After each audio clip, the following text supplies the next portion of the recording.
Halo Infinite ranked gameplay is intense. Going back to my roots here, trying something new with an arena shooter video, understanding the game modes, mostly objective game modes are what interests me. Used to play Call of Duty a ton back in the day. I remember Black Ops 2 League play was just absolutely incredible and very similar to this sort of game with 4v4 game modes. But even before that, Call of Duty 5 was when it really started for me. With the infamous MP40 and the castle map, I remember just being incredible with that central headquarters point. So yeah, a lot of nostalgia, but genuinely really enjoy these games. I think the kind of fast-paced, coordination required, kind of comms, which really gives you an advantage, and just, yeah, quick 10-minute games. Can't sink loads of time into these days though, because I get way too addicted to it if I would, and would try and go for like the highest ranked tier all the time, which can either be unreachable due to the time required versus others who may want to or can put more time into it, and so it becomes a fight against statistics or your skill level just not being in that top like 5% or so of the player base. But either way, it's really fun to play this sort of game mode. How does the competitive system work in Halo Infinite? Well, it's a skill-based matchmaking system with 6 main tiers, and within it, there are ranks 1 to 6 to work through to unlock the next tier, until you reach the max tier of Onyx, which starts at 1,500 ELO. This works like a soft cap, and there is no hard cap supposedly, so people will just keep getting points and points and keep stacking up and accumulating the best players in the world. You will obviously still lose points though due to losses. This can be mitigated though by good performance, and so you'll lose a lot less points than if you perform badly. If you do hit the Onyx tier, then you're added to a leaderboard as well, which is tracked on the official Halo Waypoint website, which I think is pretty cool. So you can track a lot of people in the Onyx tier. My personal story, I played the game 2 years ago when it launched, and I got to Diamond 4 or so within about 40 hours of gameplay, so I was pretty close to Onyx.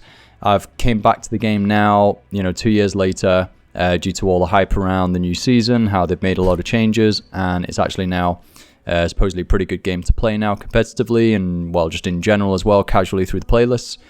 It only requires 5 placement matches now rather than 10 at the start of the game, which is interesting because like you compare that to like Counter-Strike 2, where I think it took me like 10 hours plus of playtime just to get a rank. I think you had to get 10 wins in total, so games can go anywhere from 40 minutes to 90 minutes, so it can be, yeah, that takes a long time just to get play, so completely different sides of the spectrum, PC kind of shooter game there, not an arena shooter versus a kind of console predominant arena shooter game. I think Overwatch is probably about in between, so Halo very quick to get a rank, but Overwatch, yeah, about 2.5 hours, I'd say, to get a rank on that, to get placed, I mean. At the moment, I seem to get around plus 10 to 14 points per win, and only about minus 4 to 9 per loss. And I tend to win about 2 out of 3 games in the Platinum tier at the moment. So I'm on an upward trajectory, and will probably continue like this until Diamond if I continue to play. So statistically, based on my current skill and record, yeah, I know I'd reach Diamond. They probably calculated that through the algorithm. They definitely downgrade you in ranks when you replace in a season. In lots of games like this, it's definitely just to get you to play. Not sure how I feel about it. It's quite difficult. It's probably overall pretty difficult to rank you as well based on just like 5 games. So yeah, play if it's fun, basically. Recently, 343, the developers of the new Halo games, have shook up the ranked playlist scene, and they've introduced a new starting weapon, which is the Bandit Evo, and that is instead of the, really famous, infamous battle rifle. I loved it straight away. You can still pick up the BR as well in certain maps once you know the spawn locations. The Evo supposedly closes the gap between mouse and keyboard and controller a bit as well, but I hear controller will always still have the upper hand in this game due to how strong the horizontal strafe aim assist is. This is with the left stick of the controller, so if you're really against that and you're a mouse and keyboard player, then yeah, you're probably not going to be able to cope with Halo, because you can kind of feel it when you're fighting against people, and yeah, I've definitely felt where I've been killed by aim assist. But there's just something you got to accept if you want to play on mouse and keyboard. Supposedly the Evo has kind of reduced that now, just the time to kill. But yeah, I'm not an expert, can't really tell at the moment. They've reintroduced a game mode called Extraction that's been in previous games. This is really fun.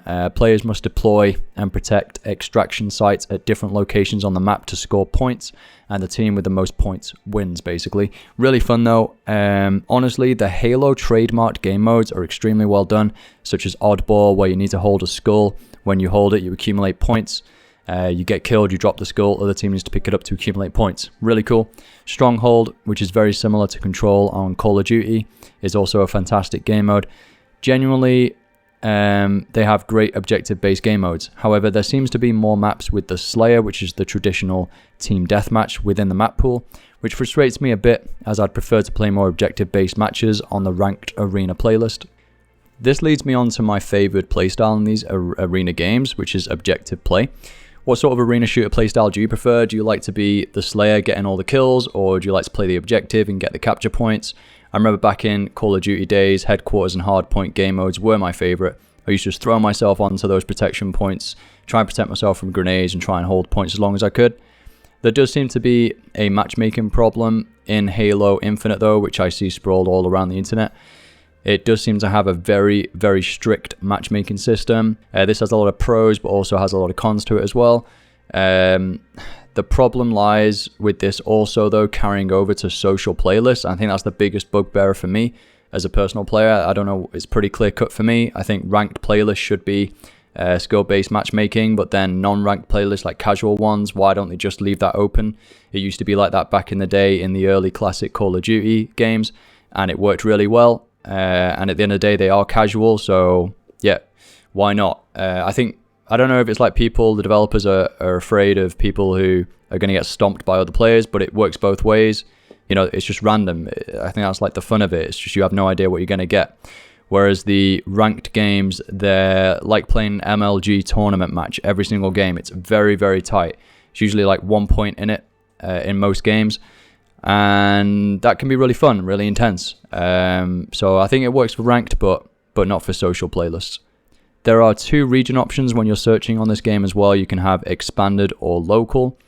I find games a bit quicker on the expanded, but then you tend to have really high ping, and some gunfights, 1v1 gunfights, can go either way based on the ping. Also on the expanded though, because you are searching with a wider breadth of people or regions, the game seems to be closer ranked in terms of matchmaking again, whether you like that or not. Local, obviously it's searching in the region closest to you, so for me probably EU. Matches are fine still. They can take a lot longer to find though. I think it's definitely not a game you can play in the daytime if you're off work or something, because the time required to find a game is like 5+ minutes, and it doesn't even always find a game because of how strict the matchmaking is. It's absolutely fine in like peak times because it is becoming a popular game again. I'm going to check the campaign out as well. I've got the Ultimate Game Pass, so that comes with it. So I've heard really good things about the campaign. They've really turned that around. I think when they first launched it, it looked terrible. It was just pure open world. And now they've added linear missions into that before they launched it. And yeah, I've heard good things from my mate Jay, who's done it on Legendary, unlocked all the skulls and done all the challenges and the achievements. I think that could be pretty fun. So I'll definitely be checking that out. So yeah, let me know what you think to this video. If you want to see more, just give it a like. Let me know in the comments. Thanks for watching. Much appreciated. And I'll see you in the next video.